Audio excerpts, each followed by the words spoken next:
Chopper Duke here again. I'm going to do another how-to video. This one we're going to swap out the trigger plate and we're going to put on a sling plate. A couple real quick things that I've done to this since the last video. I've added the Flat Dark Earth PMag. I've added the Flat Dark Earth MagPul backup sight and the BCM Gunfighter charging handle with the Mod 3 latch here. That's the largest one they have.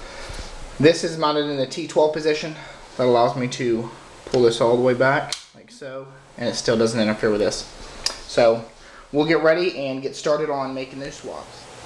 Okay, we're back. I'm going to go ahead and apologize for the quality of the videos. The camera to my actual video camera is dead and I cannot find the charger, so I've been using my wife's point and shoot. So anyway, that out of the way. What we're going to be doing is swapping out this trigger plate here for a MagPul Enhanced trigger plate. There's the trigger plate. It's Flat Dark Earth like everything else, and it comes with the instructions, and then of course inside is a little sticker. And according to the instructions, you're to use a 1/8 punch. However, taking a 1/8 punch, you obviously can't. I don't need to read that anyway. 1/8 punch, a little bit too big, doesn't want to work. So we're gonna go with a 1/16. I found that that has always worked better for me with these pins. So the first thing you do, real simple, you push in this pin here, and that slides out. That's simple. You can do it with a nose of a 223 bullet, whatever. The second one you're going to do is you're actually going to drive this pin right here out. So I'm going to do that. Again, I'm using a 1/16 punch. I'm going to drive this pin out, and we'll be back in just a second. And we're back. Now, for all you out there in YouTube land and all you mall ninjas, I know that these are not roll pin punches. Okay, you can order roll pin punches from Midway USA, from Brownells, wherever. They're made specifically for roll pins. These are not. I understand that. You can comment and tell me how uncool I am because I didn't use those. Whatever. I don't care. Moving on. This is the MagPul Enhanced. This is the standard trigger plate. So I can flip these over for you. You can see quite the difference there. There. So this is flat. This offers more room, you know, for gloves, things like that. I like to shoot with gloves on. I've seen guns blow up. It's not cool. So this just slides right into that spot right there. See that? Fills up the gap at the back here, offers more space, and I like the color. As you can tell, I like the Flat Dark Earth. My iPhone case. So, moving right along, to install this one, it's almost the reverse process of the other one. This one does not have the push pin like the standard one does. This one's actually a screw-in style.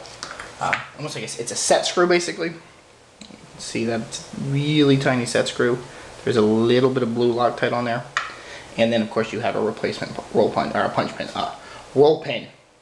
We're gonna put this pin in here and then we'll start the set screw and get it going. And we're back. Got this installed. Used a 1/18 Allen wrench. This is a Craftsman Allen wrench. Always use the right tool for the job. And I went ahead, the first thing I did was put this in, and then I installed this. It's hand tight. You don't have to go any tighter than that. You just make it flush with the trigger guard right there. I did that so that this wouldn't move as I was putting in the roll pin. I went ahead and reused the old roll pin. It was fine. There was no problem with it. And then that leaves me a new one if I need it down the road. So that's it. That's all there is to that. That's a real simple, easy installation there. See it a little better.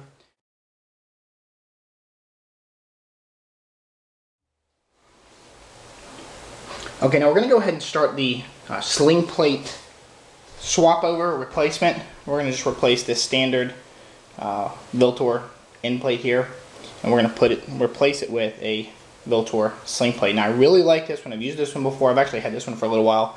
What I like about it, you have the option to put it on this way or this way. I am left eye dominant, so I actually shoot rifles left-handed even though I am a right-handed person. And because of that, I'm going to go ahead and mount this so the sling loop is on this side. So because I'm going to mount it that way, I need to put this, like so, on this side with the sling mount right there to my left as I mount it. And what this is this is like, if you remember from the other videos, I'm just screwing this down in here. The other video where it has that little divot, that extension there, this goes into that hole on the lower receiver. There's a hole right here on the lower receiver, and this piece right here fits in that and keeps the sling plate from moving.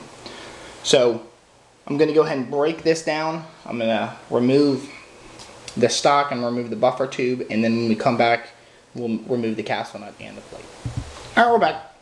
Now, if you remember watching the other videos, I use a Tapco stock wrench. I always want to get those words confused. Okay, and to put this on, that little Allen wrench right there was a 3/32, in case anybody was wondering. So the first thing we're going to do, go ahead and just break this free. Let me get it on here. Okay, see that? We're just going to break that free, okay? And then I'm going to hold my thumb on the back of this plate, take this all the way to the back. Okay, I'm going to flip this around so I can show the camera here. Okay, and I'm going to slowly let this off because of that spring right there. That spring is for the detent for the takedown pin. So slide that back a little and just pluck that out. Boom, that simple, okay? Now we don't have to worry about that shooting off somewhere and us losing it. I'm going to flip this back around. And again, I'm sorry for the bad lighting. I'm in my studio and these are photography lights. So that is the buffer retainer and the buffer retainer spring, of course, underneath it. I'm going to put my finger on it, no tension or anything, just basically my thumb over it to keep it from shooting off just like that. A couple turns of the buffer tube, this, and this pops out, relieves tension. So I'm going to go ahead and pull that out, set that off to the side as well. Then it's just a matter of unscrewing this. You're just going to have to watch what I do. And then we just pull this plate off. That's off to the side. We take our new plate, our sling plate, we're going to put this on. Okay. Again, I got this piece to the front so that it can fit in this hole. Go ahead and get this started. Basically, we're just going to reverse everything we just did. Get this started. Okay, that's started. Again, it's a real simple installation. Grab my buffer retainer spring. I know these are out of focus, I apologize. And buffer retainer, it's a little nipple looking thing that goes right here. I'm just going to hold these in place. Turn this in. Okay, that's where I hit that buffer retainer. Push the buffer retainer down with my thumb and then rotate this till it lines up. And that's it. Now again, I will have plenty of room. Take my spring. Go ahead. Now this is going to be a little harder because I actually have this sling mount there. Oh, we got it. Look at that. So, and then try not to ding up that sling too bad. Get that. Now that plate fits really snug in that hole. We're going to go ahead and tighten that back down. Okay, got it nice and hand tight, snug. Want to make sure that this latch is working, this takedown pin's working. Good, positive clicks like that. So everything's in place. Take our stock wrench, put that on there, you see, and we just tighten it down. Okay, that's it. You just have to reassemble now. Put your stock back on, put your buffer and buffer spring back in there, put your upper back on. You're ready to go. If you have any questions or comments, anything you want to see, just go ahead and comment or send me a message. Thank you.